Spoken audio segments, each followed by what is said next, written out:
What's going on, everybody? Today I'm going to show you how to change a spark plug on a Dewalt pressure washer. For the job, you're going to need the spark plug. In this case, it's an NGK BPR 7ES or 5534. Spark plug gapper, 13/16" socket, a 3" extension, and the ratchet. First, locate and remove the spark plug boot. Sometimes it takes a little bit of wiggling and force to get this off. The spark plug is down in that little recess there. Next, using the 13/16" socket and extension and ratchet, remove the spark plug, turning it counterclockwise.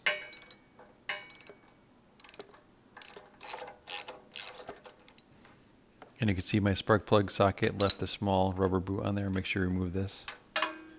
And there's a look at the spark plug.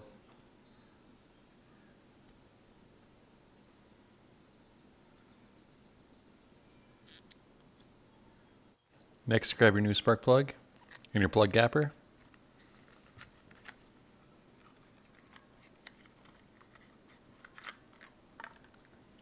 And the spark plug should be gapped at 0.030 of an inch or 0.7 to 0.8 millimeter.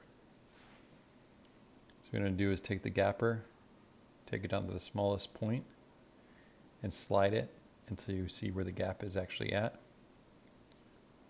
And we're looking for 0.030. Start the smallest, slide it over. See, this one stops right at 0.030.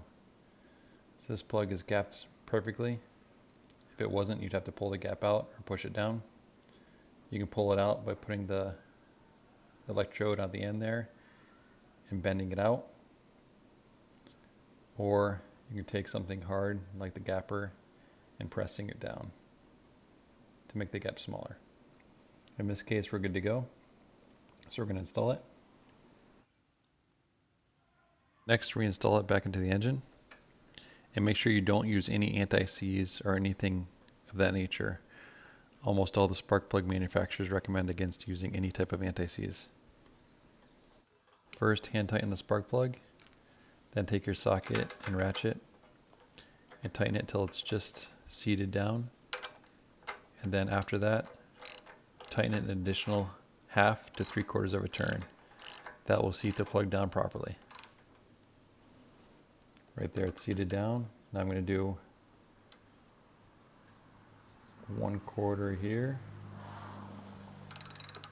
and then a little bit more than 1/4 here. So that's your 1/2 plus. Next, remove the socket and reinstall the spark plug boot. Make sure it's firmly pressed on there and seated down. Should hear a click. The last thing you need to do is hook up all your water connections and try to start it. And if it starts up, you're good to go.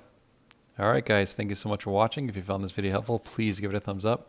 Also check out all my other maintenance videos if you're interested. And just a reminder, I link all the products used in the video in the description below. And as always, we'll see you in the next one.